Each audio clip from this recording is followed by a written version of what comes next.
I want you to open your mind, your heart, for we are about to know the truth about repentance.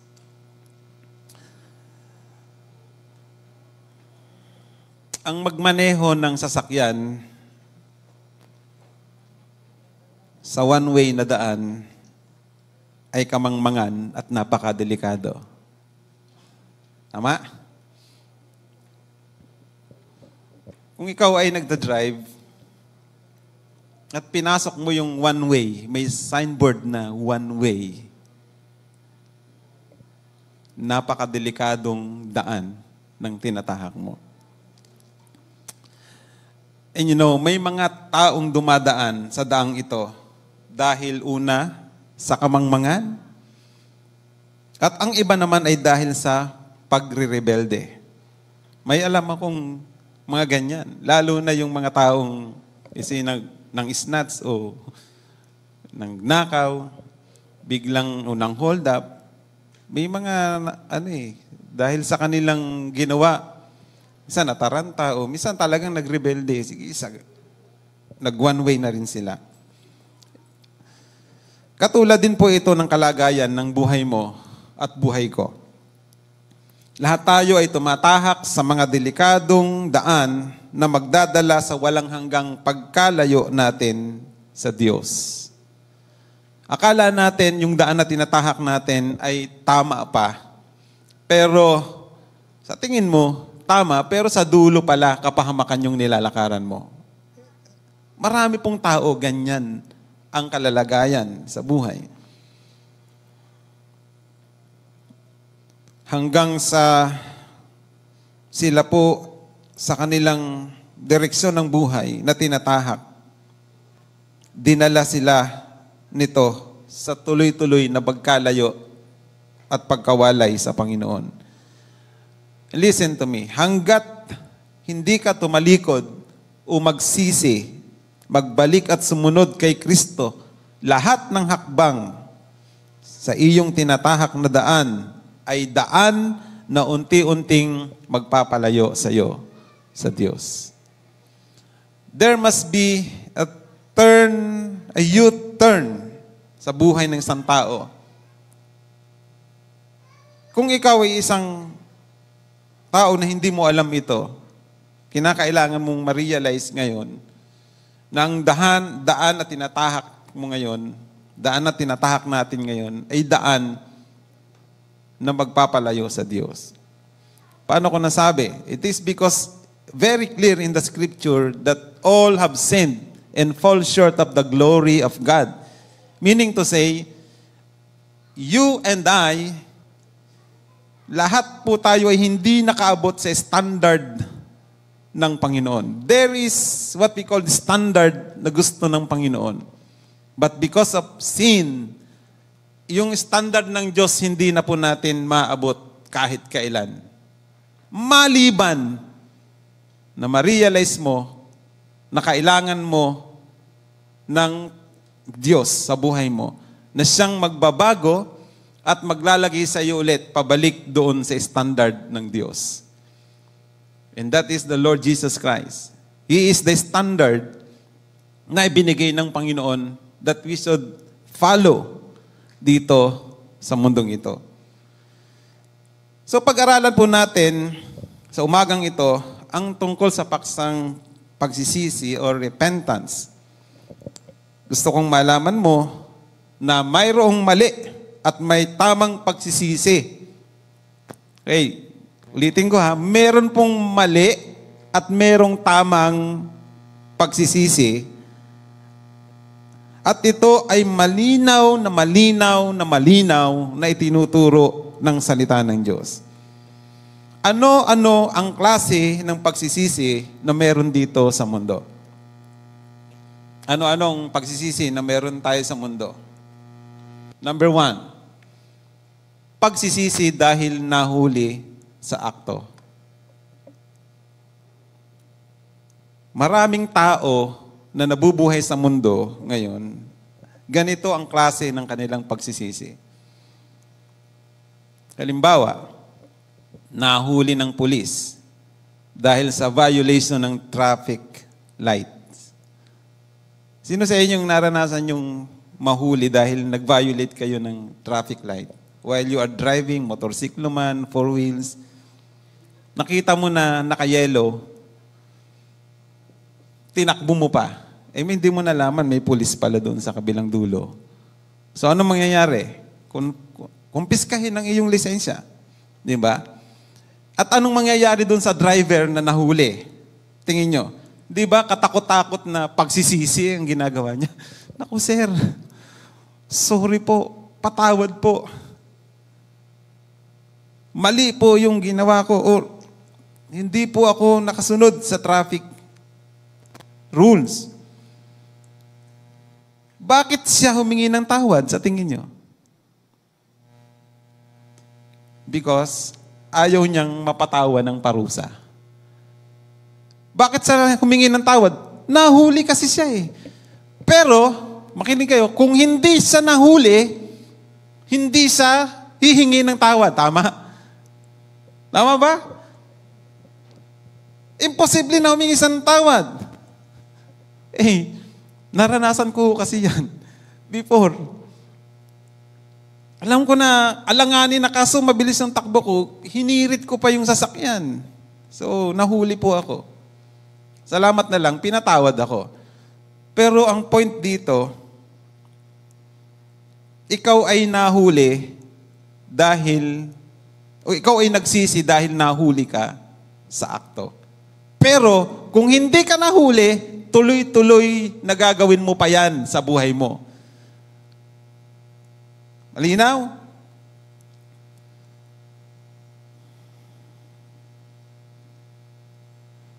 Minsan sasabihin mo pa, salamat na lang, walang pulis. Dahil kung may pulis, yari ako. Pag may kasama ka, nagtatawanan pa kayo, di ba? Nakaka-relate, ano? Ganyan po tayo. In fact, pag gumagawa tayo ng mali, tapos walang nakakakita, o naninita, hindi ka rin maaalarma eh. At siyempre, hindi rin magsisisi. So kung halimbawa ginagawa kayong mali, hindi kayo makaalis doon sa kasalanan na yon. Minsan, nahuli kayo sa akto. Di ba magsisisi kayo? Opo, sorry po. Pero kung hindi kayo nahuli sa akto, tuloy-tuloy pa uling gagawin ninyo yung kasalanang ginagawa ninyo. And that is repentance na galing sa mundo. Ito yung pagsisisi na kung saan ay makamundong pagsisisi. Ulitin ko, ang tawag sa pagsisisi na yan ay makamundong pagsisisi.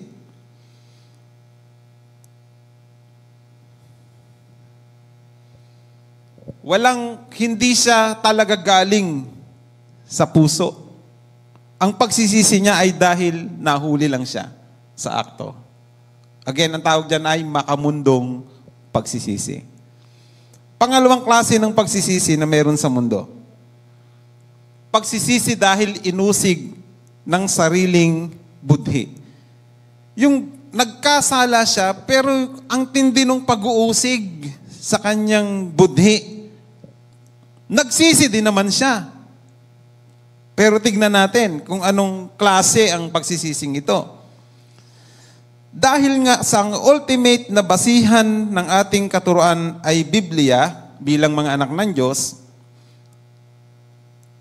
dapat dito po tayo magbe-base. Tanong, meron ka bang kilala sa Biblia na nagpakamatay, nagsisi at nagpakamatay? Meron, wala? Meron. Si Judas.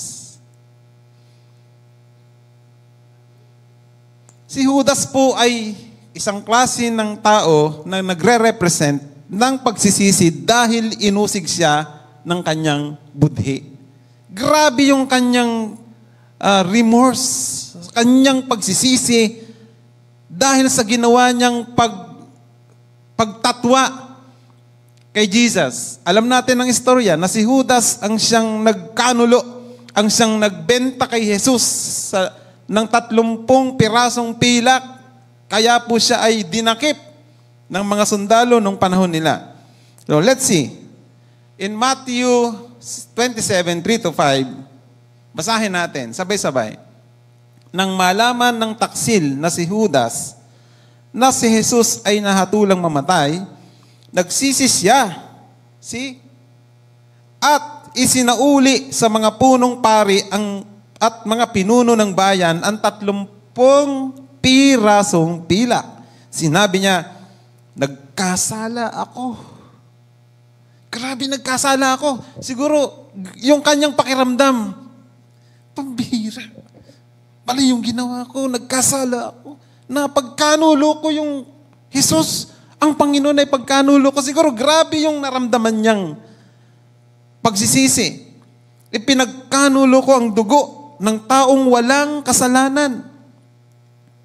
Ano ang pakialam namin sa iyo? Bahala ka sa buhay mo, sagot nila. Tignan niyo yung huling talata. Inihagis ni Judas sa loob ng templo ang 30 pirasong pilak at pagkaalis doon, siya'y nagbigti. This is the second kind of repentance na meron sa mundo. Yung pagsisisi na sobrang guilty naramdaman niya, sobrang nagsisisi siya, pero ang pagsisisi niya ay nagtulak sa kanya para magpakamatay. This is the other kind of repentance that we have on earth. Malinaw po, nabasa natin na si Judas na isa sa 12 alagad ni Jesus ay nagsisi sa ginawa niyang pagkakanulo sa Panginoong Hesus. Pinatunayan niya ito sa pamamagitan ng pagsusuli ng ibinayad sa kanya. Imaginein mo, nung na-realize niya na mali siya, nagkasala siya, yung kanyang pinagbentahan na 30 pilak, na-realize niya na mali siya, pumunta siya sa templo at hinagis niya doon yung 30 pilak na ibinayad sa kanya ng mga sundalo. Di ba? Nagsisi siya? Kasi merong aksyon na ginawa merong pagpapakita ng pagbabalik ng kanyang pinagbentahan. He realized na mali yung kanyang ginawa.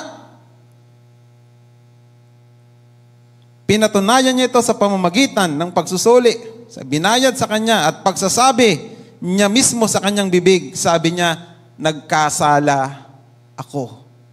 So, alam niya sa sarili niya na nagkasala siya.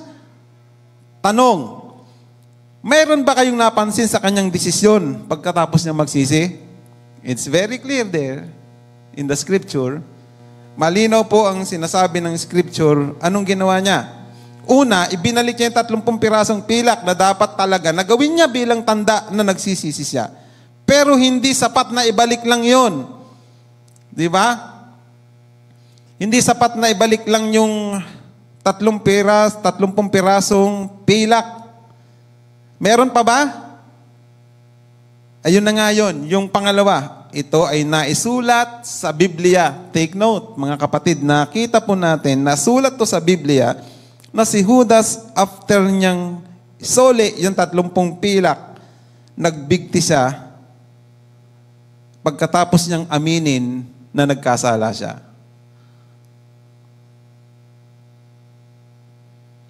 So pag-isipan mo yan, bakit siya nagbigti samantalang nagsisi naman siya? Di ba? May mga tao pong ganun. May marami akong kilala na ganun. Nagsisi, nakagawa ng kasalanan, pero yung kanilang pagsisisi nagdala sa kanila para magpakamatay, mag-suicide, magbigti. So, anong klaseng pagsisisi yan? Pagsisisi po yan na dulot ng mundo, galing sa mundong pagsisisi. Sa palagay mo po, sa palagay nyo, may lungkot ba siyang naramdaman pagkatapos niyang magawa ito? Sa palagay nyo, may lungkot ba siyang naramdaman pagkatapos niyang gawin itong pagkakanulo niya? Tiyak po meron siyang naramdamang kalungkutan. At hindi lang po lungkot, kundi sobra at napakatinding lungkot ang naranasan niya. May kilala ba kayong tao rin na sa tindi ng kanyang ginawang kasalanan, nagsisi naman, pero at the end of the day, kinitil niya ang kanyang sarili? Meron kayong kilalang ganyan? Sa totoo, may mga tao po sa panahon ngayon ay katulad din ni Judas.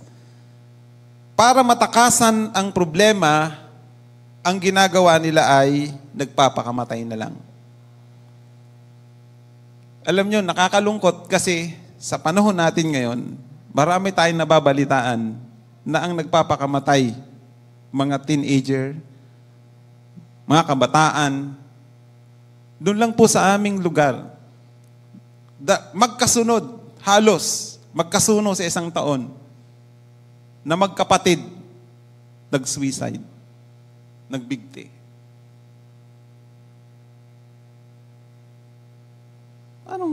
Anong meron? Of course, because siguro may mga problema sila. Para matakasan nilang problema na to, akala nila ang paraan ng pagtakas sa problema na matindi ay kitilin o magbigti ng kanilang sarili. Nakakalungkot po na maraming tao may ganitong pananaw. Para maiwasan ang sakit, para maiwasan ang problema, makatakas sa kahihiyan, instead na magbalik loob sa Diyos, ang ginagawa nila ay nagwi-withdraw sila. Hindi lang yun, kundi worse, pinapatay nila ang sarili nila. Kinig kayo, wala tayong karapatan na kitilin ang ating sarili. God has not given us the right to kill ourselves. Ang sabi ng Bible, ang Diyos ang nagpahiram ng buhay, ang Diyos lang din ang may karapatang kumuha ng buhay ng tao. So pag pinangunahan mong Panginoon, you are rebelling against the law of the Lord. And what will happen if you rebel against the law of the Lord? Mapapahama ka. Walang tao in natural na nagkasala tapos walang punishment siyang makukuha. There is always a punishment or consequence sa mga kasalanan na ginagawa natin. Because that is the law. Whatever you sow, what will happen? You will reap. Ano mang itinanim mo, ito ay aanihin mo. Pag nagtanim ka ng mabuting bagay, aani ka ng mabuting bagay. Pag nagtanim ka ng hinanakit din ang aanihin mo. Ganun lang yon. We cannot demand o we cannot choose to reap kung ano yung gusto natin. Dahil yung prinsipyo ng Panginoon nakalatag na. Whatever you sow, you will reap. So, si Judas ay nagsisi. Pinakita niya sa pamamagitan ng pagbabalik niya ng 30 pirasong pilak. Nagsisi siya, naunawaan niya na nagkamali siya. Pero yung pagsisisi na niya, naniniwala ako, ay para matakasan niya lang ang problema niya. Wala sa totoong pagsisisi ang inabot niya. So, without knowing these things, inilalagay po natin ang ating kaluluwa sa kamay ni Satanas.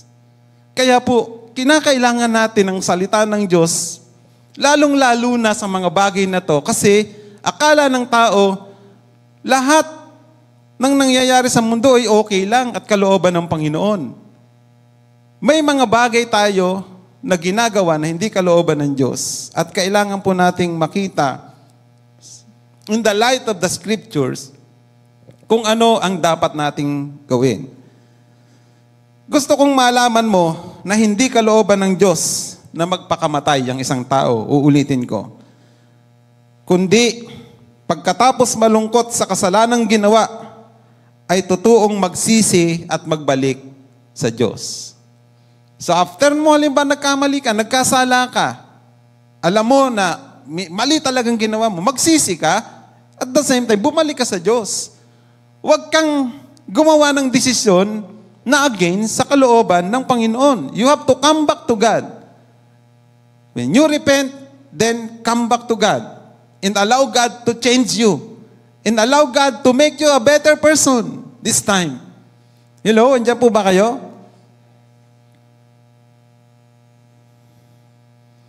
Ang pagsisising ginawa ni Judas, again, ladies and gentlemen, hindi po ito totoo. Ito ay isang klase ng makamundo, isang uri ng makamundong pagsisisi. Bakit? Hindi kayo, kasi nagbigti siya o nagpakamatay siya. Let's read the scripture. 2 Corinthians 7:10. Sapagkat ang kalungkutang buhat sa Diyos, nalungkot. Sa tingin nyo, nalungkot ba si Judas? Yan, nalungkot nga siya eh. Sobrang lungkot ang inabot niya. Pero tignan nyo tong scripture. Sapagkat ang kalungkutang buhat sa Diyos ay nagbubunga ng pagsisisi at pagbabago tungo sa kaligtasan. Tignan nyo ang sinasabi ng salita ng Diyos. Kung tunay ng pagsisisi ng tao, dapat yung kalungkutan na yan na naramdaman mo after na magkasala ka, dapat ito ay magbunga ng pagbabago sa iyo. At dapat ito ay dumating sa punto na magiging way para sa kaligtasan mo, hindi para sa pagpapakamatay mo o pag-suicide, kasi hindi yun ang will ng Panginoon. So there is a scripture that says na ang kalungkutan sa pagsisisi ng kasalanan, dapat ito ay nagbubunga ng pagbabago. Pag ang iyong pagsisisi ay hindi nagbubunga ng tuloy-tuloy na pagbabago sa buhay mo, there's something wrong with your repentance. Dapat ang kalungkutan sa paggawa ng kasalanan ay magdulot sa atin sa pagbabago patungo sa kaligtasan. Tignan nyo, ngunit ang kalungkutang dulot ng mundo ay humahantong sa kamatayan.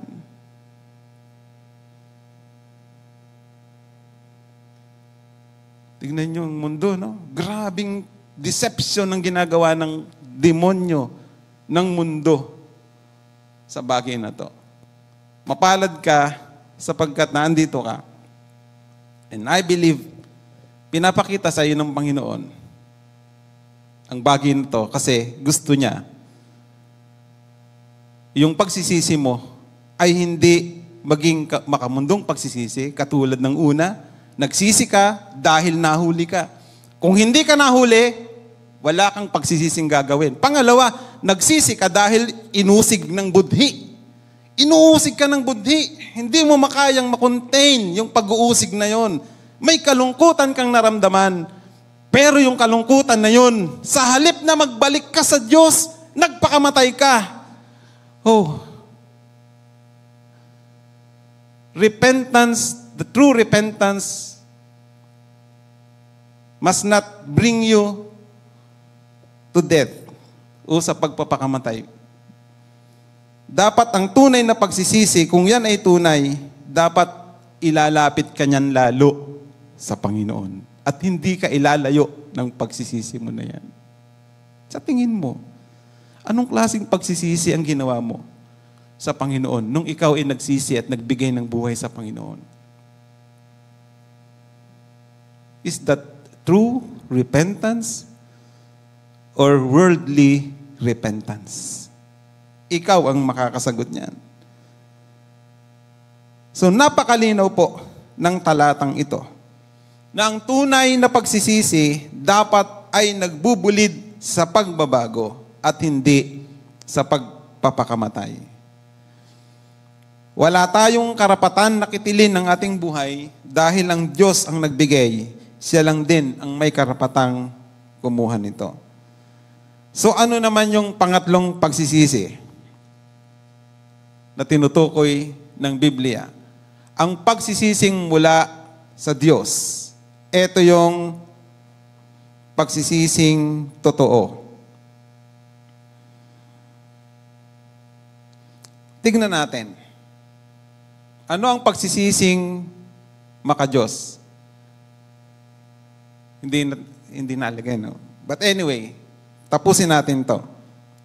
Pangatlo, ang pagsisising maka-Diyos, ang tunay na pagsisisi ay ito. Ang salitang pagsisising ito ay nangangahulugan ng pagtalikod sa kasalanan ng 180 degrees or taking a U-turn away or turn way mula sa kapangyarihan ng Satanas pabalik sa nagpapatawad at naglilinis ng kasalanan at ang ating Panginoong Hesukristo. So ang maka-Diyos na kalungkutan na ito ay hindi gumagawa ng anumang dahilan. Wala siyang alibay, wala siyang mga kadahilanan pa. Bagkus, ang tunay na pagsisisi na galing sa Panginoon ay umaako ng responsibilidad at hindi nanunumbat ng ibang tao. Sa lipunan o sa mga pangyayari sa buhay. So ang tunay na pagsisisi na galing sa Diyos, ito ay nangangahulugan ng 180 degrees turn away. Let's say, lumalakad ka dito sa daan ng makasalanan ng mundo. Suddenly, may nag-share ng gospel, nakakilala ka, naunawaan mo, nakilala mo ang Panginoon, tinanggap mo siya, at ginawa mo siyang Lord ng buhay mo. From this way, 180 degrees, babalik ka sa Panginoon. Tama ba? 180 o 360, architect? 180, right? Babalik ka sa Panginoon. Ang tunay na pagsisisi ay yung pagbabalik loob sa Panginoon. Mula sa kapangyarihan ng kadiliman ni Satanas, pabalik sa nagpapatawad at naglilinis ng kasalanan. Walang iba kundi ang ating Panginoong Hesukristo. Palakpakan natin ang Panginoon.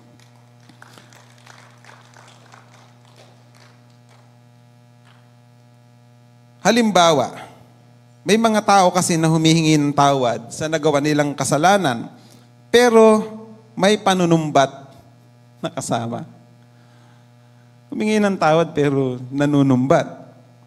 Ganito ang halimbawa, ganito ang linya nila. Patawarin mo na ako. Ikaw naman ang may kasalanan eh. Kung hindi mo inumpisahan, hindi ko naman magagawa yun eh. Patawarin mo na ako. Hindi po yun ang tunay na pagsisisi. Hindi yan ang tunay at totoong pagsisisi kasi ayaw mong maging responsable sa ginawa mo. You are responsible in every sins na ginagawa mo. So ang tunay na pagsisisi ay handang tumanggap ng responsibility, ng consequence doon sa iyong ginawang kasalanan. Malinaw ba? Pag hindi ka marunong tumanggap ng responsibility o responsibilidad o consequence sa tinanggap mong sa ginawa mong pagkakasala, hindi tunay na pagsisisi yan. Baka makamundong pagsisisi ang ginagawa mo. Ang tunay na pagsisisi ay may kalungkutang dala at kinikilala nito ang pagkakasala ay laban sa Diyos. First, ang tunay na pagsisisi ay dapat may kalungkutang dala. Meron din siyang kalungkutan. Malulungkot ka rin. Pero ang kaibahan nito, kinikilala mo na ang pagkakasala mo ay laban sa Diyos. Alam mong nagkasala ka sa Diyos. At ang maka-Diyos na kalungkutang ito ay nagbubunga ng tunay na pagsisisi at dadalhin ka papalapit ng papalapit ng papalapit ng papalapit ng papalapit sa Diyos para magbagong buhay At magre-resulta ito ng kaligtasan sa buhay mo. Amen ba? This truth, dapat ito ay maitanim sa puso natin bilang mga anak ng Diyos.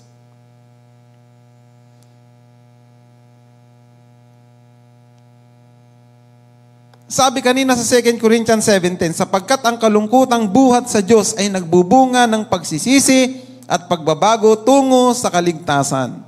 Ngunit ang kalungkutang dulot ng mundo ay humahantong sa kamatayan. So balik tayo kay Judas. Again, si Judas ba ay nalungkot din sa ginawa niyang kasalanan? Oo. Pero sa halip na magbagong buhay, anong ginawa niya? Nagpakamatay siya. Tama ka, nagpakamatay siya. Sa pamamagitan ng pagbigti sa sarili niya. So nais kong linawin mula na ang makamundong kalungkutan, nais kong linawin muli sa inyo na ang makamundong kalungkutan ay nagbubunga lamang ng pangangatuwiran. Ulitin ko, yung worldly sorrow or repentance, ang ginagawa nito ay nagbubunga ng pangangatuwiran. Nangangatuwiran ka. Alam mo nang mali ka, nangangatuwiran ka pa. Ang tawag dyan, makamundong pagsisisi. Hindi galing sa Diyos ang pagsisisi na yan. Ang tunay na pagsisisi, hindi ka nangangatuwiran. Tinatanggap mo yung responsibility, yung consequence that you really did something wrong. Sa madaling salita, malalaman mo kung makamundo o makadiyos ang pagsisisi ng tao depende sa bunga nito sa kanyang buhay. Uulitin ko muli, na ang makamundong kalungkutan ay hindi nagbubunga ng pagbabago sa iyong buhay, sa halip ay kamatayan ang dulot nito. Ang sabi ng Gawa 26 verse 20, Acts 26:20, ipinangaral kong dapat silang magsisit, tumalikod sa kanilang mga kasalanan, lumapit sa Diyos at ipakita ang kanilang pagsisisi sa pamamagitan ng mga gawa. So ang tunay na pagsisisi ay merong bunga sa tao. So pag walang pagbabago, questionably ang repentance mo. But if there are change, obvious change, na nakita sa buhay mo, ang tama ang pagsisisi na ginawa mo. May 4 na bagay na dapat mong sundan para sa tunay na pagsisisi ayon sa talatang ito. Number 1, makapakinig ng pangangaral ng salita ng Diyos. Bago makapagsisi ang isang tao, dapat mapakinggan niya muna ang mabuting balita ni Kristo. Pangalawa, after mong mapakinggan ang mabuting balita ng Panginoon na alam mo, nagkasala ka, naging rebelde ka sa Diyos. Pangalawang bagay na dapat mong gawin, magsisi at talikdan ang mga kasalanan na ginagawa mo. After mong talikdan ang kasalanan mo, hindi pa rin tapos. Dapat pag tinalikdan mo kasalanan mo, mayroon kang pupuntahan, and that is, dapat lumapit ka sa Diyos. Tuloy-tuloy, palapit sa Panginoon ang gagawin mo. Yun yung pangatlong hakbang. Lumapit ka sa Diyos. At pang-4, panghuli, ipakita ang iyong pagsisisi sa pamamagitan ng iyong gawa. Dapat merong proof that you really repent of your sin. Matthew 3 verse 8, sabi dito, patunayan muna ninyo sa inyong mga buhay na kayo'y talagang nagsisisi. So merong proof, merong pagpapatunay sa buhay ng isang mananampalataya kung tunay na siya ay nagsisisi, makikita natin yan sa kanyang ginagawa. Napakaninaw pong sinasabi ng Biblia tungkol sa paksang ito ng pagsisisi. Pinakita po ng Panginoon sa atin ngayong umaga ang salitang pagsisisi at kung ano ito. Nawa, sa aking pagtatapos ngayong umaga, naging malinaw po sa inyo ang mga bagay na to. Dapat naging malinaw sa inyo ang dating ng message na ito na ipinaparating ng Panginoon sa inyo. Sa ganon, unti-unti mong mararanasan ang pagbabago sa buhay mo. Nawa, tulungan ka ng Diyos na after mong magsisi sa kasalanan mo, tuloy-tuloy ka nang makapaglingkod, makabalik sa Diyos sa buong buhay mo. Mahalaga na dapat tuloy-tuloy din ang iyong pag-attend ng fellowship katulad nito upang tuloy-tuloy kang mapangaralan o mabigyan ng guide ng katotohanan na dapat mong malakaran. Mahalaga po na masundan mo ito tuloy-tuloy. Kaya po, sa Sunday, huwag kang liliban sa susunod na pag-share ko nito. So again, today, tinalakay ko po sa inyo ang napakahalagang bagay, basic sa isang mananampalatayang Kristiyano. After mong makilala sa Panginoon at ginawa mo siyang Lord ng buhay mo, siya yung master ng buhay mo, this time, pinakita ko sa inyo ang pagsisisi na meron sa mundo. Merong 3 klase ng pagsisisi. Una, ang pagsisisi dahil nahuli. Pangalawa, nagsisi dahil inusig ng budhi, nagtulot ito para magpakamatay. At ang pangatlo, yung tunay na pagsisisi na maka-Diyos ay pagsisisi na handang tumanggap ng responsibility, ng consequence sa kanyang ginawang kasalanan. At hindi siya mangangatuwiran sa Diyos sa kanyang ginawa. Kasi accepted niya na sa sarili niya, rebelde siya, hindi siya sumunod sa kalooban ng Diyos. Ang tunay na pagsisisi is turning away from sins and going back to God para sa tuloy-tuloy na pagbabago at pagpapala ng Diyos sa buhay mo. Tayong lahat ay tumayo. Maraming salamat, Panginoon,